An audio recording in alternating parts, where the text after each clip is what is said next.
Hello and happy Tuesday, or as LeBron James would like to say, Taco Tuesday. Welcome into Let's Bet It. I'm Lauren Jbara here with Jared Smith. He's like, why do I have to work with this chick? We got a lot to talk about today, especially after that Monday Night Football game last night. Before we get into it, I want our Pickswise fans to just know a little bit more about us. So what is your favorite movie, Jared? Sports movie of all time? Well, now I want tacos for lunch. I think that's going to be the vibe today. So sports movies are obviously, they're like a part of my life. They're like ingrained in my culture. There's two of them that are really high on the list, just like picking a best bet. Very hard to do this, but I'll give you the one that tugs on my heartstrings the most. It's a Kevin Costner baseball movie, but not the one you would think. Okay. For Love of the Game. I don't know why. I've never seen that, to be honest with you. Lauren. This one is unbelievable. First of all, John C. Reilly is incredible as like the goofy catcher who's like Kevin Costner's buddy. And it's a baseball movie, but it's also like a love story. So it kind of tugs on the heartstrings a little bit. And I think it's Kevin Costner at his absolute best. Vince Scully is the soundtrack of the game at the end. And he's one of my favorite play-by-play. I think he's my favorite play-by-play guy of all time. So it's definitely an emotional movie, but there's some good sports things mixed into it. I love it. I absolutely, honestly, out of all of the sports movies out there, that's not the one that I would be like, yeah, that's my favorite of all time. Like there's like Rudy, there's Hoosiers. I mean, there's so many, I can't even name them all. But mine, I'm going to have you guess it from this speech. Great moments are born from great opportunity. That's what we have here tonight, boys. That's what we've earned here tonight. One shot. If we play the Soviets 10 times, it might beat us 9. Not this game. Not tonight. I can do the whole speech. It's impressive. Honestly, Miracle is my favorite movie of all time. It gives me goosebumps, chills every single time I watch it. I love it. I love her, bros. It's my favorite movie of all time. Incredible. So I love it. I need to get on the train, though. I need to watch your favorite movie, and then we can come back and report to each other. How do you feel about it? Please do. I mean, I've seen Miracle a bunch. I would have gotten that one even without this. Like the Soviet part gave it away. But the first line, I immediately snapped into that mode of Miracle on Ice. One of the most iconic lines of all time. All right, let's get into it for today. We have so much to get into. Monday Night Football recap. How did our picks go? We're feeling pretty good after last night. Injuries all over week 1 of NFL. Line movements going into week 2. MLB is ramping up for playoffs. Only about 2 weeks left in the MLB regular season. And then we can't end the show without a little Pickswise play of the day. So without further ado, let's get it. Let's bet it. Monday Night Football recap, Jared. What a fourth quarter and what an overtime. First regular season NFL game in Las Vegas history. Raiders come back from an early 2-touchdown deficit, pull out a 33-27 win. 17 points for the Raiders in that fourth quarter. When you're watching this game, were you on the edge of your seat the entire time? I mean, what a way to end out week 1 of the NFL football season. Yeah, I think if this week, not just the game on Monday night, but just the week in general, is an indicator of what's to come. A lot of excitement, and just the way that a lot of the teams that maybe we didn't expect to play well, like the Las Vegas Raiders, played kind of above their number. And this game was a class. It had everything. I think the overtime sequence when the Raiders had 1st and goal at the inch line and were unable to score, the ball bounces off some guy's helmet. Baltimore intercepts it. It was wild. And then shout out to my Penn State guy, Carl Nassib, making the strip sack to get the ball back into the Raiders' hands. And then just the crazy sequence where on 2nd down, John Gruden sends out the field goal unit, but they were apparently practicing towards the net and they didn't get the call in time and they were late. They didn't have any timeouts left. That was a delay of game. And then they didn't want to kick the field goal. They brought the offense back on the field. And then, boom, Zay Jones catches the pass, 35-yard touchdown to end the game. And that game deserved an ending like that. The biggest takeaway for me, I'll be honest, I was watching the Eli Payton broadcast, and they were doing a really good job of trying to get inside the minds of what was happening on the field. I gained a lot of, extraneous, kind of tertiary knowledge about some of the little things that happen on the field during a game. That was very insightful to me. just how certain quarterbacks aren't really keen enough to, audible at the line of scrimmage, and just, the certain fronts and the looks that you're getting from the defenses and how you can adjust. It was an unbelievable game and an unbelievable way to end week 1. I think one of my favorite quotes was from after the game, John Gruden. He goes, I feel like I died and woke up again, and then died and then woke up again. He's like, I was like a cat. I had 9 lives. But honestly, watching the Peyton and Eli interaction between each other, I don't remember who exactly said it, and we were talking about it a little bit ago, is when you go into halftime, there's not enough time to make adjustments. But at the same time, we're taking that with a grain of salt, right? Because like you look at a guy like Peyton Manning, you look at a guy like Tom Brady, I feel like coaches don't really tell those guys what to do. Those guys are the alphas of the offense. So when you're a team like the Raiders, after a first half like that, I mean, what do you think those guys are saying in the locker room after listening to Peyton and Eli and what they had to talk about in-game situations like that? Interesting. Honestly, I learned more from Peyton and Eli last night.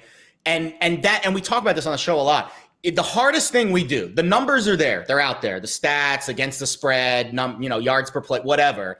The hardest thing we do, the most intangible thing that we're asked to predict, is to get inside the minds of these players and the coaches. It's almost impossible, but you get glimpses sometimes, and the glimpses give us context to how we approach our next game.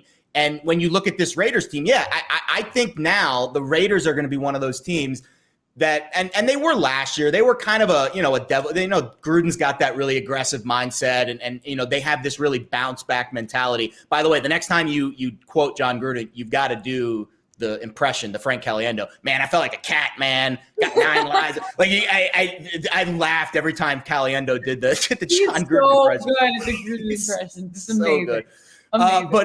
But when you look at this team, I do get vibes from them that they are going to have a little bit of that bounce back mentality. Their defense struggled at times last night, especially to stop Lamar Jackson. But that's, there's no surprises there. A lot of teams do that. But overall, down 14-0 against a team as talented as the Ravens, they showed no fear, no quit. And I do think the home crowd, they fed off of it. And when you look at those halftime adjustments, you saw Vegas get into a little more of a tempo offense in the second half. Great call by you on that on the Derek Carr temps prop, being able to hit that late third quarter, early fourth quarter. That's the tempo that this Raiders offense really showed success with last night. They didn't run the ball that well, but when they spread things out, they ran tempo, and they let Derek Carr, early in the game he struggled. Later in the game he was really solid. That's when you saw Vegas really find their stride. I mean, Allegiant Stadium was popping, and I feel like our picks were also popping. How do you feel after winning a little bit of money last night? I mean, don't let me start. You're the one that popped Raiders money line. The plus money assassin pulls out an arrow from her quiver. I'll start. Raiders money line hit plus 180. Let's go. There was doubters out there on Twitter, on Instagram. There always are. Raiders money line. And then Derek Carr over 34.5 pass attempts. He had a total of 56 pass attempts. So I am feeling good after last night. Yeah. And I'll be honest, I don't love props because I think, again, we talked about it last week, the quality over the quantity, you get burned by the juice, but I felt I had a fairly decent read on the props market last night. Darren Waller, almost, I would say, well, how many passes did Derek Carr throw? 58. Almost half of them were targeting Darren Waller. He easily hit his number. And how about Sammy Watkins? How about this? So the last 3 seasons, Sammy Watkins has 3 games in 3 years of at least 65 receiving yards. All 3 of those games were in week 1. So he's the week 1 assassin, and I felt good about that read last night. He made the play late that gave Baltimore the lead, and then the Raiders were able to tie it up. But great night from the Pickswise crew. Unfortunately, the under didn't hit. I felt good about the under until about, 5 minutes left in the fourth quarter. That game was definitely trending under, but that's the craziness of NFL football, right?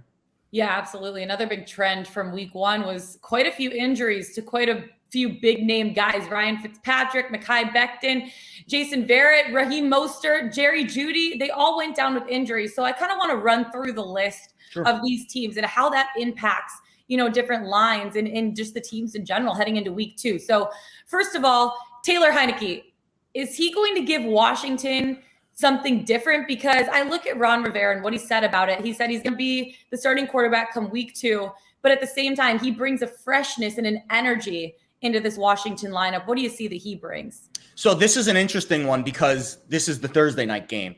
Mm-hmm. And that's tough. I mean, I know Taylor played, he played in the playoff game. In fact, actually, if you go back and look at some of the playoff stats for the Bucks, their toughest kind of offense. I mean, they really struggled to stop Taylor Heineke in that game. Yeah, he against had 306 Washington. yards, 1 touchdown, 1 interception in that game. Yeah, and so and again, when you get a guy like Taylor Heineke, obviously you don't expect him to be the starter. You don't expect him to be elevated to this level so early in the year. But Ryan Fitzpatrick's been known to be very volatile, really hot, really cold. So I'm sure Ron Rivera was telling Taylor, hey, listen, there's probably going to be a time at some point this year where you're going to be the guy. You've got to be ready. I thought he played well against the Chargers on Sunday in relief. I think he completed over 70% of his passes in that game.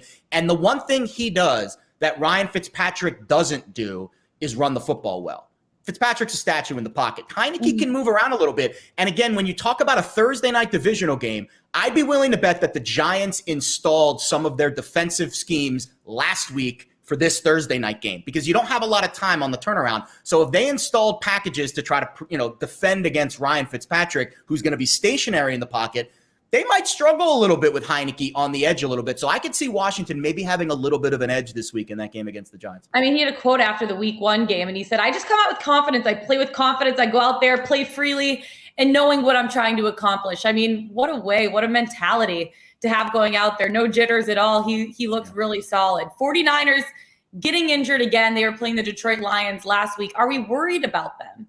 Because week 1, they already have 2 injuries to 2 big guys on their team.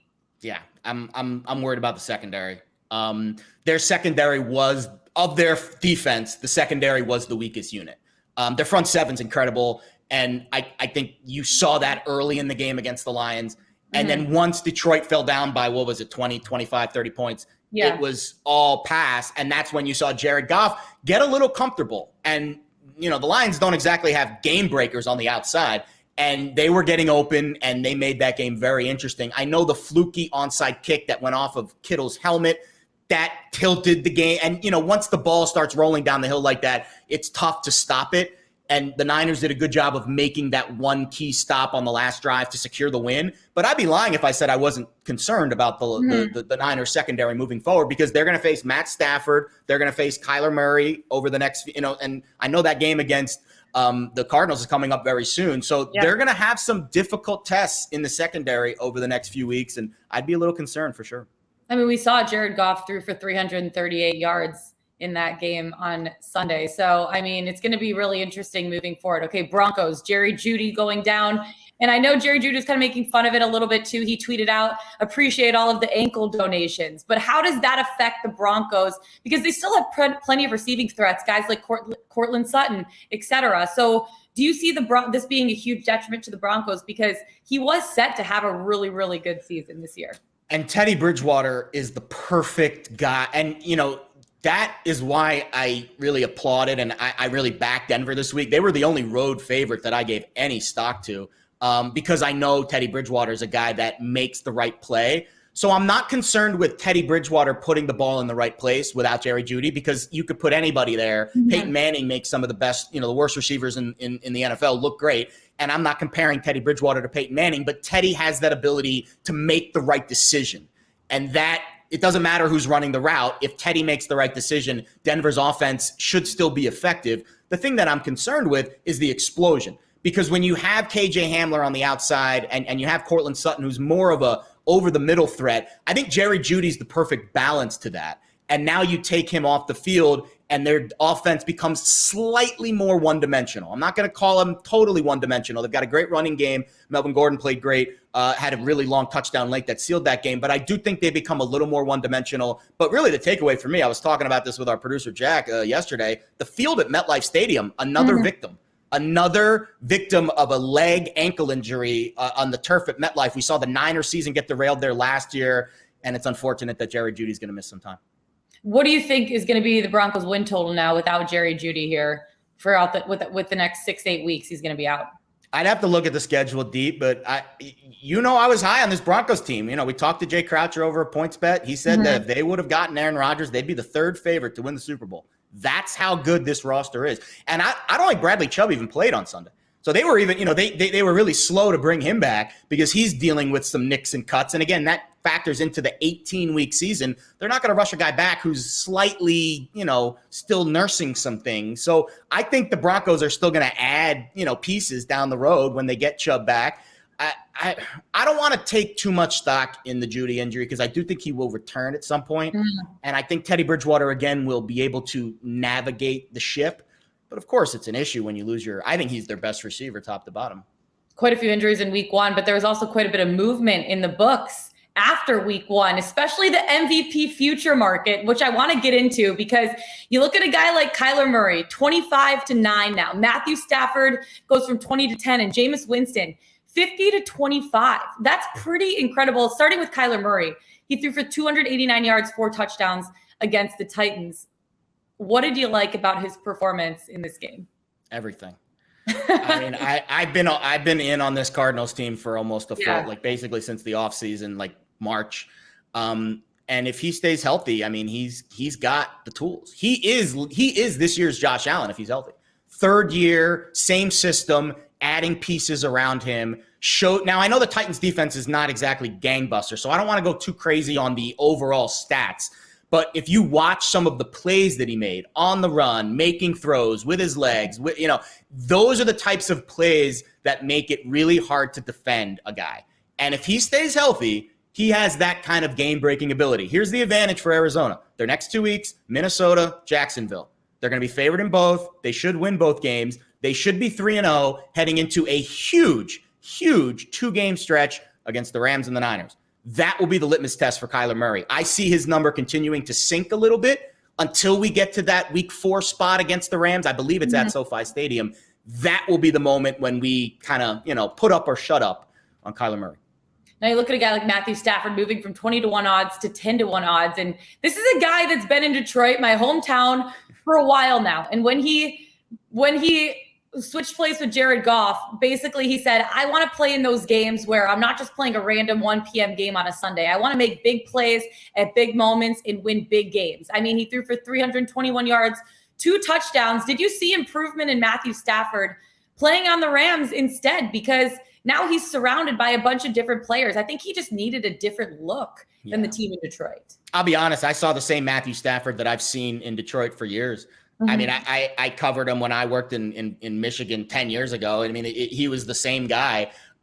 Calvin Johnson, he had some better weapons back then. But he's a guy that when you put pieces around him, he's going to do what he did on Sunday night. He has an electric arm, an absolutely electric arm, and he has the ability to make throws on the run. Not a lot of guys in the NFL can do that, can keep that same arm strength and accuracy while moving the pocket.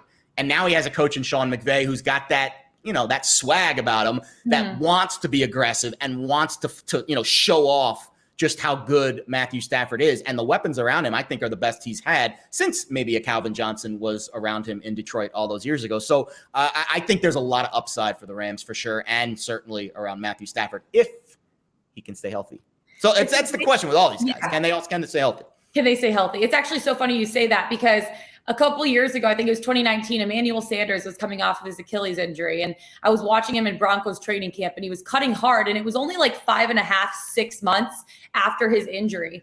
And I basically asked him, like, can I follow you around for a day, just see your rehab, et cetera, et cetera. We do a feature story on it.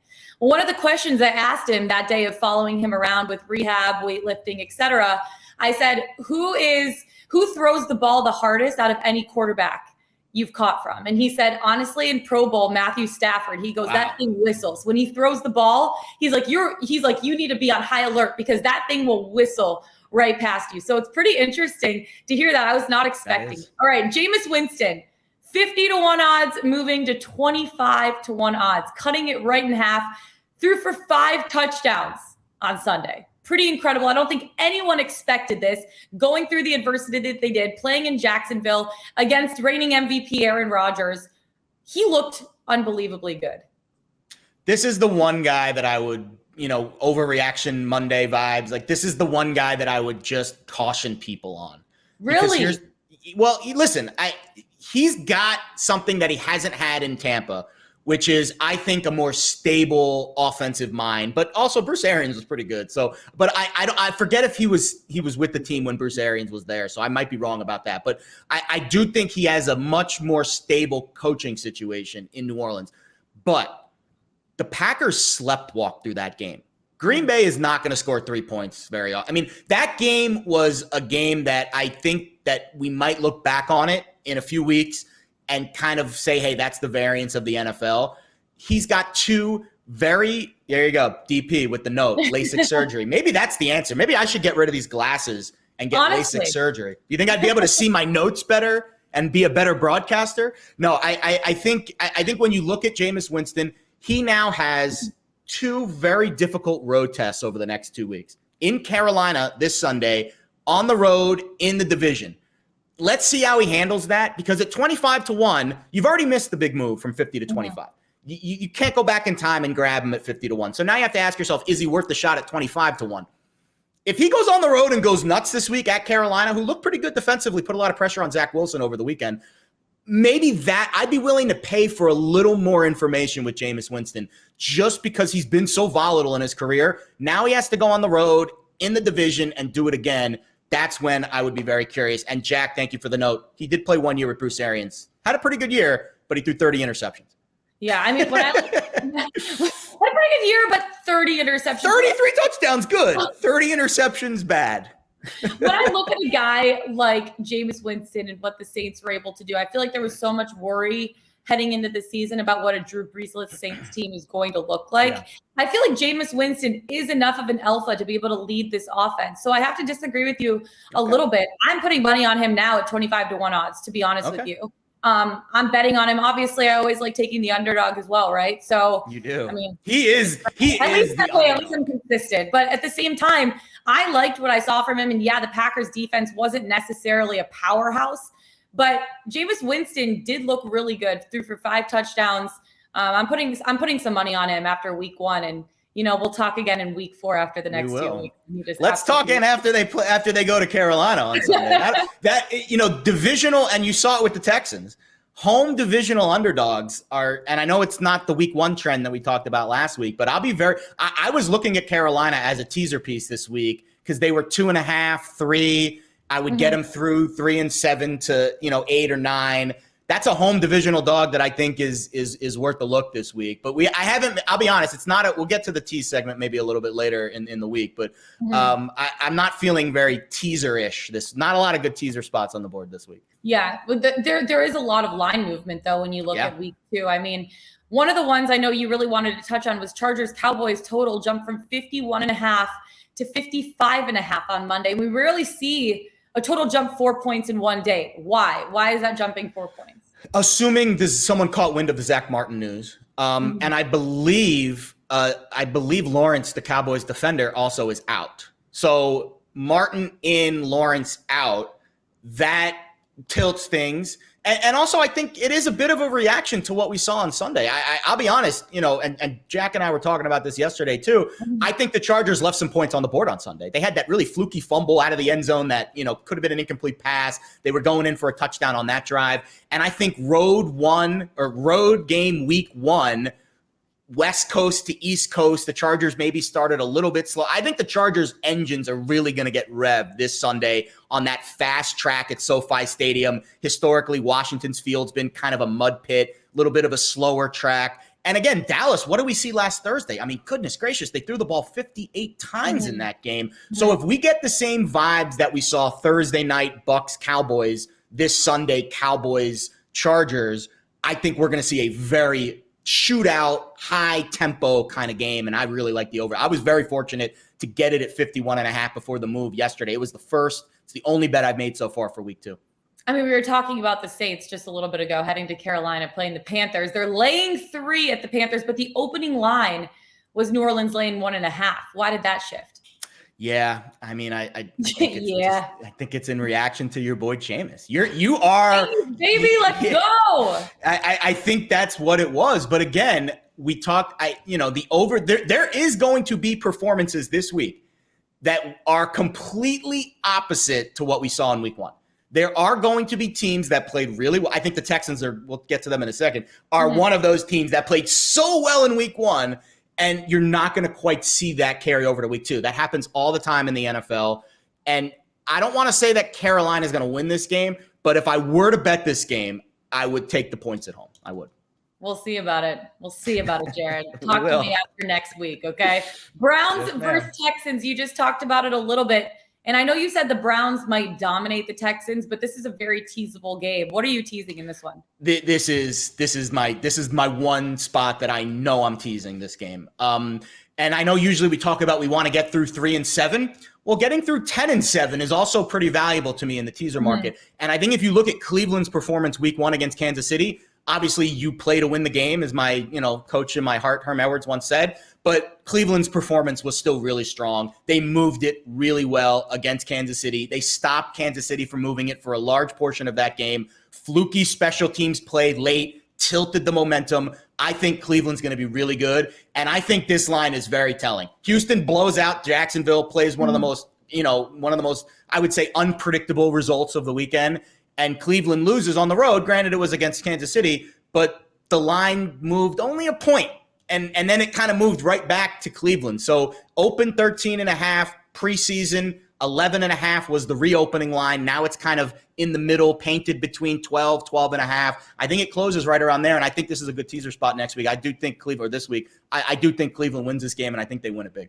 You look at a team like the Denver Broncos laying 6 at Jacksonville Jaguars, but the opening line was Broncos laying 3. They have other weapons, and their defense looked tough. I think there's a lot of positives for this Broncos team this season. Why is that shifting 3 points? Yeah, that to me was the biggest mover of the week. It moved a full field goal.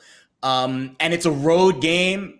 That's tough. Denver playing back-to-back road games now. So I would be a little cautious to lay numbers that have moved that much. Now, that's not to say Denver can't go into Jacksonville and just blow the doors off of them. But yeah. I think it's just a bad bet because the line opened 3 in the hook somewhere in that range, and now it's 6.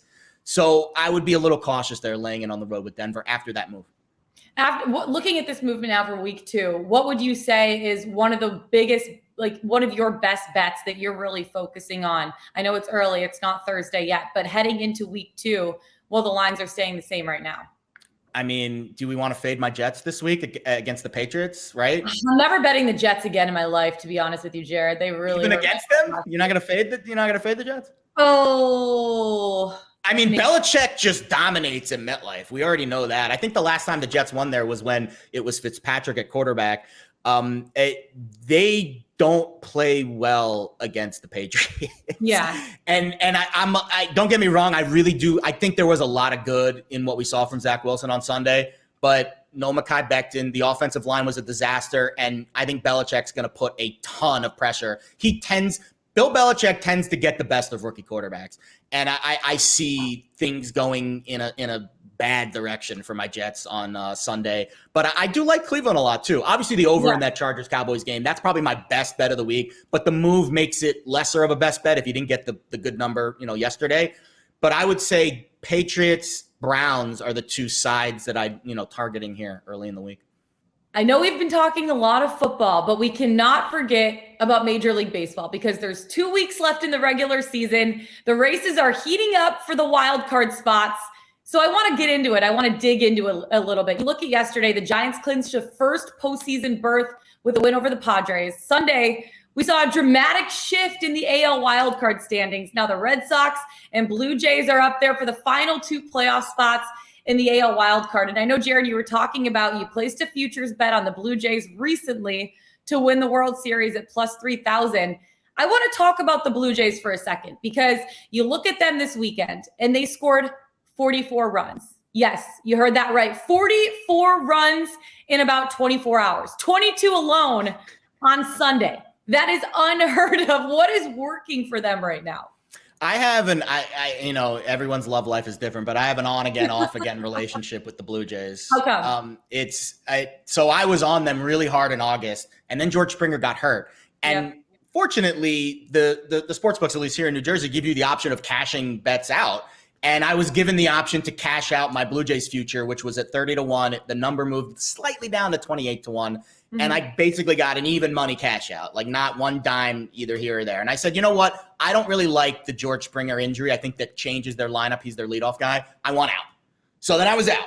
And then they got hot again, and George Springer came back, and now I'm back in. He loves me. You're a fair weather fan when it comes to that, because it's day trading. They saw you cash out, and they're like, hey, let's do something in September. 12 games played so far in September, and they won 11 of them. It's impressive. No, and again, that's the beauty of these modern day sports books. They do let you cash your bets out, and you can. I know you're paying the VIG twice, so keep that in mind.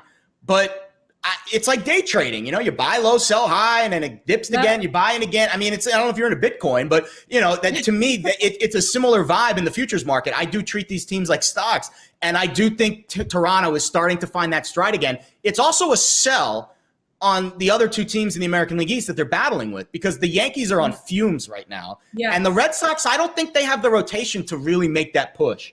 I don't think the Red Sox have the starting rotation to win a 5-game series. I know Chris Sale's coming back, and that is interesting to me, but there's not a lot behind him. I think Toronto actually, with the move to get Barrios, Alek Manoah was unbelievable last night. Yeah, they've got some dudes in that rotation. Robbie Ray might win the American League Cy Young. They've got some guys in that rotation that can give you length and strength.